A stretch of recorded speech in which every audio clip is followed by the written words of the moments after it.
Hey, we're back. Welcome to Threat Watch, the 15-minute podcast from Lumifi Cyber, where we're going to dig into a few news stories of the week, talk about those, make fun of some others. I'm just back from American Hospital Association Rural Leadership Conference, where I talked about the use of open source, free, low-cost solutions for rural healthcare. Ate a lot of Tex-Mex food. That was great. And by the way, a lot of things went wrong, and I know, Jonathan, you know I told you all the things that went wrong. One of them was our conference kit didn't show up because it got stuck in Memphis because of weather, right? FedEx sends everything through Memphis. And so there were some white papers that we were going to give away, so they weren't there. If you want them, they are the role of governance in healthcare cybersecurity, avoiding the long tail of a cyber attack, and third-party risk management in healthcare. Okay, so today I'm talking with Jonathan Miller, VP of SOC Operations at Lumifi. Jonathan, how's it going? Is the world on fire? What's going on? Well, it's not on fire. I think it's more like a dumpster fire inside a tornado. But the dumpster is full of ransomware, and the tornado is carrying phishing emails. So, just another Thursday in cybersecurity in this world. Yeah. It's weird having a job that's this intense. I feel for you guys and all the SOC analysts because I this is a hard job. Um, Ironically enough, the first story that we want to talk about today is in your swim lane. So there's been a 300% increase in signature-based malware detections at the endpoint. Okay, so signature-based is really kind of the first way that we were able to detect things, right? That's kind of how antivirus works. What does this mean?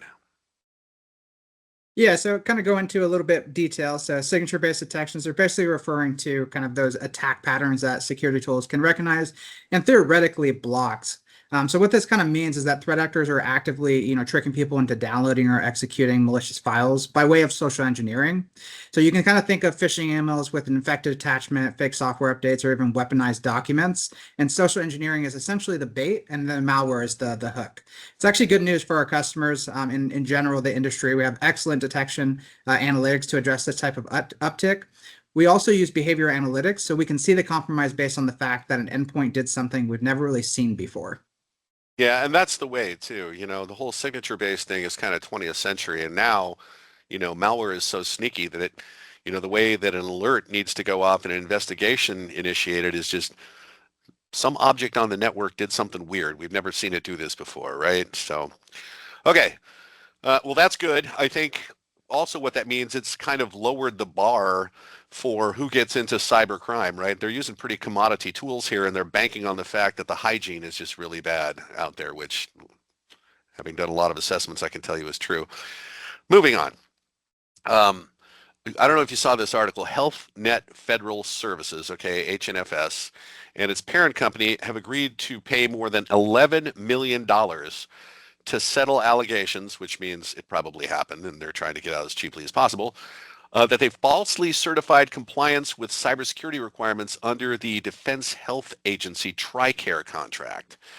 Now, it's never good to falsify your controls. And frankly, the contract required compliance with all kinds of cybersecurity standards. I mean, I could go into the detail of that. It's not really important, but it's really a subset of NIST 800-53, right? Security and privacy controls for federal information systems and organizations. What do you think about this? Yeah, so I think first off, you shouldn't lie to the regulators. This could also be because of self-assessment is often aspirational, especially for larger companies like that. It's a much better practice to have some third party like Lumify Consulting to do your assessment, create a corrective action plan that you're working through on your way to claiming compliance, gives you the defensibility and that you can show you're engaged with the service provider. It's doing the things by the book and be able to show regulators an objective set of results. They're usually very, very open and willing to kind of work with you as long as you're taking the right steps. Kind of part of my history working at United Healthcare, we had a similar incident that kind of had the same outcome as this as well. So not too surprising that this is another one. Yeah, I would say too that having a third party do your assessment, create your corrective action plan, do all that stuff, provides a little bit of, regulatory defensibility. I mean, I hate to say it this way, but let's say those guys did this for us. Go talk to them. So, I mean, obviously, as someone that's conducted hundreds of these assessments against standards of practice, regulatory requirements, I strongly agree. Don't lie to the regulators. The next story is we've talked about this before on the podcast, but this is something that we should all celebrate if it happens. So there are bills in multiple state legislatures that are trying to ban surveillance pricing. It's the way that ad networks ingest lots of information about you. What are you doing on social media? What do you search for on the internet? What sites do you frequent? Things like that. And if they determine that you have an urgent need for something, the ad that you get for the thing leads you to a more expensive product. So good news, right?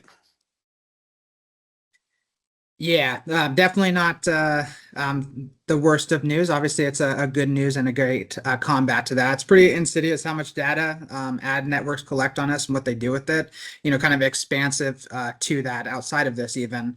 I also read the article. I saw these bills are trying to address surveillance wages, where essentially employees will survey users to adjust wages based on the data they collect. I don't think they'll be very successful in that regulation, especially as this becomes a little bit more exposed. But the ad industry has a powerful lobby, and for sure they'll be up in their grill with these legislators. I guess the other side of that is, as we're seeing nowadays, especially in travel and kind of remote work, is people are using, DuckDuckGo for web searches, Signal for encrypted Hmm. communication, and VPN to hide their location, and that's going to help combat this and probably make it a little bit more prevalent in that idea as well. Yeah. I think we're running out of time, but what are you going to leave us with, Hamilton?